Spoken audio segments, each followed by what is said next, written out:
Vous écoutez Samedi de lire avec l'auteur invité d'Amélie Boivin-Enfield. Marie-Josée, on est déjà malheureusement rendu à la fin de l'émission. Ça a passé tellement vite. C'est un moment très agréable. Et Marie-Josée, on peut te suivre sur ton vlog. Oui, mariejoséarel.tv, où j'ai mon propre petit studio à la maison et j'enregistre des capsules vidéo à saveur de croissance personnelle, de mieux-être, aussi de spiritualité.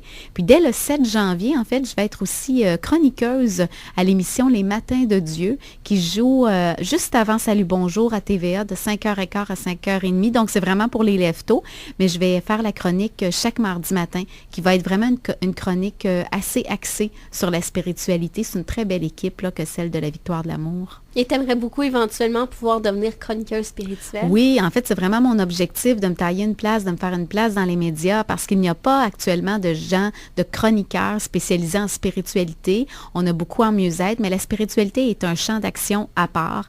Alors, je fais aussi des approches, des tentatives naturellement de ce côté-là et des conférences, effectivement, puisque ça fait partie de moi. J'aime parler aux gens. Alors, dans les bibliothèques ou encore grand public. Récemment, j'ai fait là, quelques-unes dans le groupe Les Bontés Divines, qui est quand même qui est issu là, d'une initiative de Christine Michaud. Alors, ce sont mes projets pour 2014 et tout ça en publiant L'Effet Popcorn tome 2. C'est ça quand?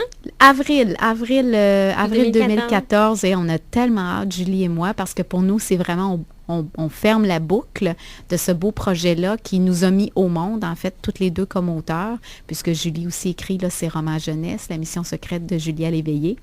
Puis à travers ça, j'ai déjà commencé un deuxième ouvrage sur la spiritualité. Oui. Dans le même genre que Dieu s'en moque? Va être un peu plus pratique. Mon objectif, c'est d'en faire quelque chose d'un petit peu plus pratique parce que Dieu s'en moque, c'est vraiment de la réflexion. C'est un essai. On est au niveau de la réflexion. Dans le prochain ouvrage, il va y avoir aussi quand même beaucoup de réflexion, mais je veux amener un aspect plus pratique à tout ça. Aussi aller recueillir des avis d'experts, de gens connus.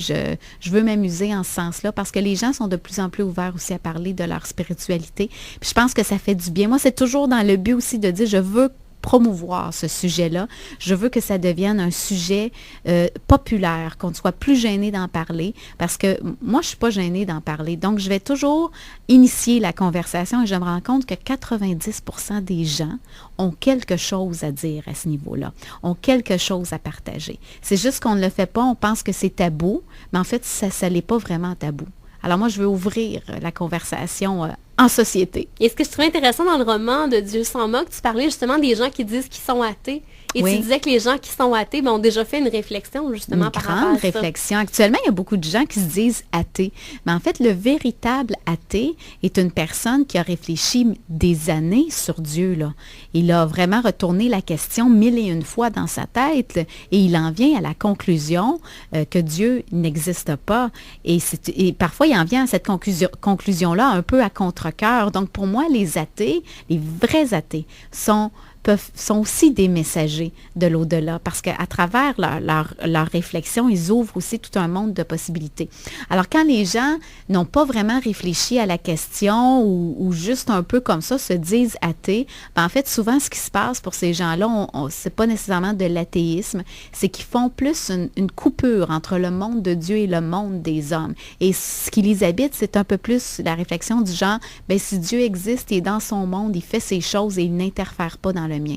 Alors, il n'y a pas nécessairement une position à savoir si Dieu existe ou pas. C'est plus de dire, Dieu est dans son monde et moi, je suis dans le mien. C'est plus ça.